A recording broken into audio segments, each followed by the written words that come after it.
नमस्कार, मैं हूं सौरभ शर्मा। आप देख रहे हैं दोपहर टॉप 10। शुरुआत में आपको हम दिखाएंगे 5 राज्यों के चुनाव नतीजों से एक दिन पहले किस पार्टी ने अपनी अपनी जीत के समर्थन में क्या क्या दावे किए, तर्क दिए, एग्जिट पोल के बाद क्या नए समीकरण बनने के संकेत मिलने लगे हैं और कैसे कल तक एक दूसरे के खिलाफ बदजुबानी करने वाले नेताओं की जुबान अचानक शालीन हो गई है।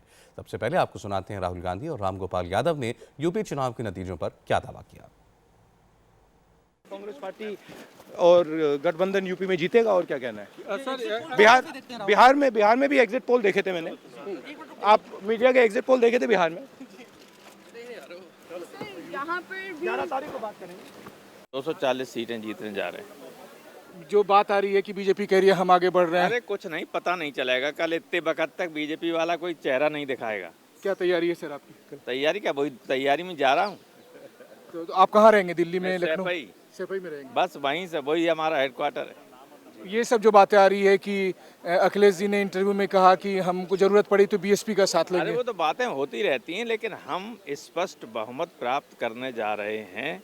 कल ही मैंने कह दिया था कि हमारा एग्जिट पोल है 236, उससे एक सीट कम नहीं होगी, ज़्यादा हो सकती।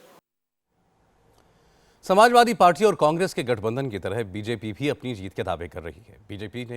बीजेपी के यूपी प्रभारी ने तो 2/3 बहुमत का दावा कर डाला। हम पूर्ण बहुमत की सरकार उत्तर प्रदेश में भी और उत्तराखंड में भी बनाएंगे और भारतीय जनता पार्टी केंद्र सरकार की जो कार्यप्रणाली है और माननीय प्रधानमंत्री जी की जो चुनाव के पूर्व और चुनाव के दौरान जो रैलियां हुई थी उन सब से और जो रणनीति चुनाव की जिससे बनाई गई थी उस सबसे पहले से आश्वानित थी। हम लोग केवल उसमें सहभागी बने थे और साथ लेने देने की जरूरत पड़ी अगर किसी दल की तो इसके लिए तैयार हैं आप लोग? लगता है कि इसकी आवश्यकता नहीं पड़ेगी। लेकिन हम तो 6 महीने से कह रहे हैं कि 2/3 बहुमत से हम सरकार बनाने जा रहे हैं। कल इंतजार करिए कल तक का। पहले तो उनका काम बोल रहा था, फिर मजबूरी में बैसाखी लेनी पड़ी, बाद में कहा हम सबसे बड़ी पार्टी के रूप में आएंगे।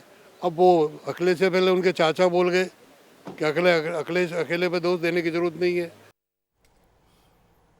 चुनाव में किसकी सरकार बनेगी, किसकी हार होगी, इसका फैसला तो कल हो जाएगा, लेकिन एग्जिट पोल के जो अनुमान आए हैं उसके बाद अखिलेश यादव ने नए सियासी गठबंधन के संकेत जरूर दे दिए। इंडिया टीवी, सी वोटर समेत कई चैनल्स के एग्जिट पोल्स में यूपी में त्रिशंकु विधानसभा के आसार जताए गए हैं। एग्जिट पोल्स के बीच अखिलेश यादव ने त्रिशंकु विधानसभा होने पर बीएसपी से भी गठबंधन का संकेत दे दिया है। यूपी विधानसभा की 403 सीटों में बहुमत के लिए 202 सीटों की जरूरत पड़ेगी। इंडिया टीवी सी वोटर के एग्जिट पोल के मुताबिक बीजेपी को 155 से 167 सीटें मिल सकती हैं, जो बहुमत से 35 सीट दूर है। एसपी कांग्रेस गठबंधन को 135 से 147 सीटें मिलने का अनुमान जताया गया है, जो बहुमत से 55 सीट दूर है। बीएसपी को 81 से 93 सीटें मिलने का अनुमान जताया गया है, जो बहुमत से 109 सीट दूर है। अखिलेश यादव के बयान के मुताबिक अगर समाजवादी पार्टी और बीएसपी एक साथ आए तो दोनों आसानी से बहुमत का आंकड़ा पार कर सरकार बना सकते हैं। दोनों पार्टियों ने 1993 में साझा सरकार बनाई थी, लेकिन 1995 के बाद से दोनों दल एक दूसरे के साथ कभी नहीं खड़े हुए। त्रिशंकु विधानसभा होने पर एक दूसरा फॉर्मूला यह है कि बीजेपी और बीएसपी मिलकर सरकार बनाएं। एग्जिट पोल्स के अनुमान के मुताबिक अगर नतीजों के बाद बीजेपी और बीएसपी साथ आते हैं तो दोनों पार्टियां बड़ी आसानी से बहुमत का आंकड़ा पार कर लेंगी। साल 1995, 1997 और 2002 में मायावती बीजेपी के समर्थन से यूपी की गद्दी पर बैठ चुकी हैं।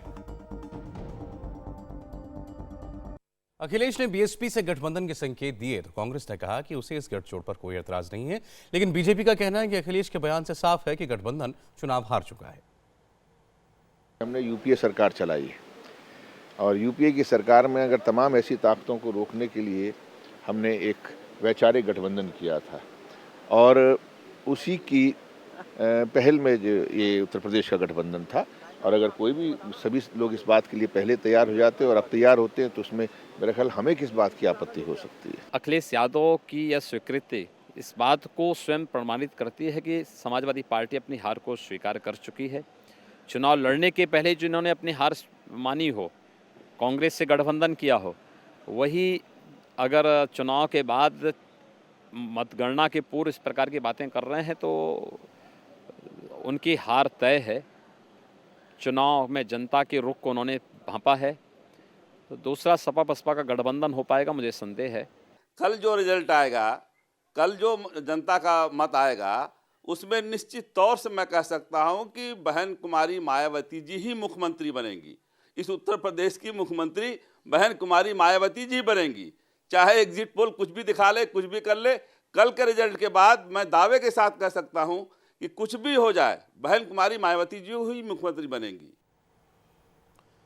अखिलेश यादव के बयान पर समाजवादी पार्टी के नेता नरेश अग्रवाल ने कहा कि राजनीति में कुछ भी संभव है, लेकिन साक्षी महाराज ने कहा कि अपने ऊपर जानलेवा हमला करने वाली समाजवादी पार्टी से हाथ मिलाकर मायावती ठीक नहीं करेंगी। मुझे लगता है कि अगर विनाश काले विपरीत बुद्धि, अगर बिल्कुल ही बुद्धि विपरीत होगी मायावती की, बीजेपी ने बचाने का काम किया, मायावती जिंदा है तो बीजेपी के कारण है, शरण उनको बीजेपी की लेनी चाहिए। अगर फिर जाती हैं वहीं पर जहां जिन लोगों ने हत्या का षड्यंत्र रचा था, तो फिर भगवान ही रखवाला है। आज जरूरत पड़े तो बीएसपी को साथ बुलाया जा सकता है। नहीं, हम बुला नहीं सकते, हमें यहाँ केंद्र में आवश्यकता नहीं है, तब भी हम एनडीए बना करके लोग हमारे साथ हैं, तो हमारा तो भारी बहुमत आने वाला है। उसके बाद भी जो लोग हमारे साथ होंगे उन साथ रखेंगे। किसी के लिए कोट भी पूर्वद लागे जाऊ, आवे शरण तजो नहीं ताऊ, हमारी शरण में जो आएगा उसका हम सम्मान करेंगे। क्योंकि बीजेपी को रोकने के लिए अगर सभी धर्मनिरपेक्ष ताकत एक हो तो और ज़्यादा अच्छे तरीके से बीजेपी को रोक सकते हैं। अब ये तो कल के बाद इस पर विस्तृत उत्तर दे पाएंगे। अभी तो मेरा मानना है कि हमारा गठबंधन बहुमत में आ रहा है और हम बहुमत के बहुत नज़दीक पहुंच चुके हैं। राजनीति में कोई परमानेंट दुश्मन नहीं होता, कोई परमानेंट दोस्त नहीं होता है, और राजनीति में क्या हो जाएगा वो कभी सोचा नहीं जा सकता है। तो मैंने बहुत देखा, इंदिरा जी को जिन लोगों ने बड़ी बड़ी गाली दी, बाद में इंदिरा जी के साथ वो आया। बीजेपी को जो जिंदगी भर गाली देते रहे वो बीजेपी में लिए गए, एमपी बनाए गए। तो ये तो बहुत उदाहरण देश में मौजूद हैं। इन सब चीज़ों को कौन कहाँ देखता है। चुनाव नतीजों से कुछ घंटे पहले गोवा और मणिपुर के मुख्यमंत्रियों ने अपनी अपनी पार्टियों की जीत का दावा किया। गोवा में कम से कम 21 to 26 आएंगे, प्लस हमने सपोर्ट किए हुए और दो नहीं तो दो तीन आ सकते हैं। I hope people of Manipur will definitely in favor of our party. They will give a clear mandate in favor of our party. अवमानना केस में सुप्रीम कोर्ट ने हाई कोर्ट के जज सीएस कर्णन के खिलाफ वारंट जारी किया है। वारंट पर पलटवार करते हुए जज ने कहा कि वो सुप्रीम कोर्ट का फैसला मानने के लिए बाध्य नहीं है। Supreme Court is a separate constitutional office. My office is a separate constitutional office. One constitutional office cannot stand in front of other constitutional office. Supreme Court not superior to High Court. High Court not inferior to Supreme Court. High Court not, Supreme Court not master. High Court not servant. Supreme Court not employer. High Court not employee. No, I made a representation to the Honorable Prime Minister of India. On the basis of the representation, our Supreme Court issued sumo motu contempt without inquiry, without discussion, without findings.